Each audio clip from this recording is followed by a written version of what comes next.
حسین توکلی. تنظیم آهنگ مهدی گرناوی.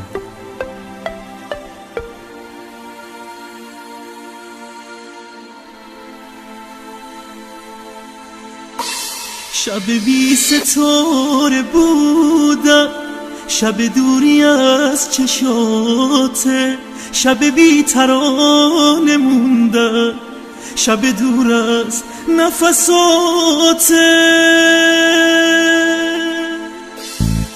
به خدا بدون چشمات آسمون رنگی نداره، کاش بیایی منو ببینی تو شبای بی ستاره.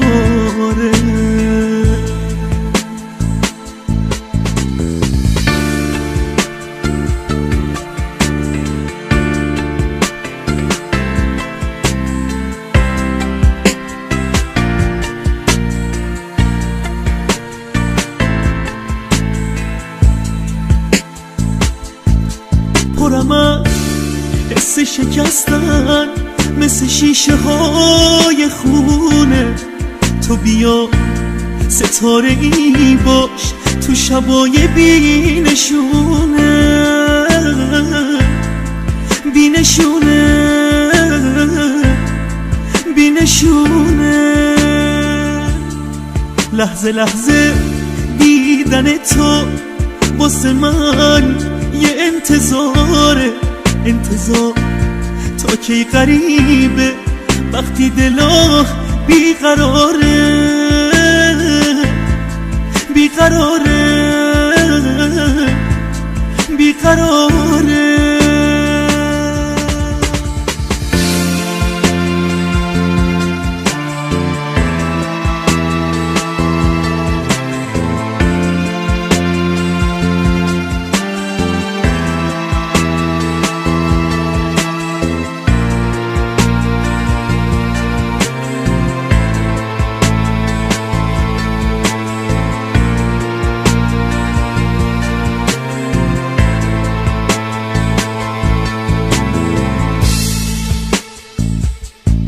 نیستی اما این یه خوابه که تو بیداری میبینم، همه ستاره ها تو باید از شبام بچینم،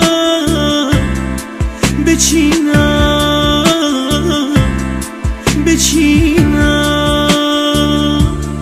لحظه لحظه دیدن تو واسه من یه انتظاره، انتظار تا کی غریبه وقتی دلا بیقراره، بیقراره، بیقراره.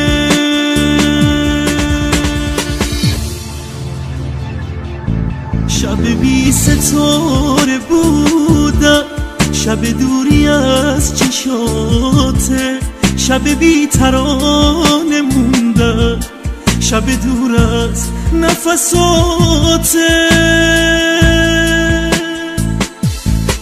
به خدا بدون چشمات آسمون رنگی نداره، کاش بیایی منو ببینی تو شبای بی ستاره.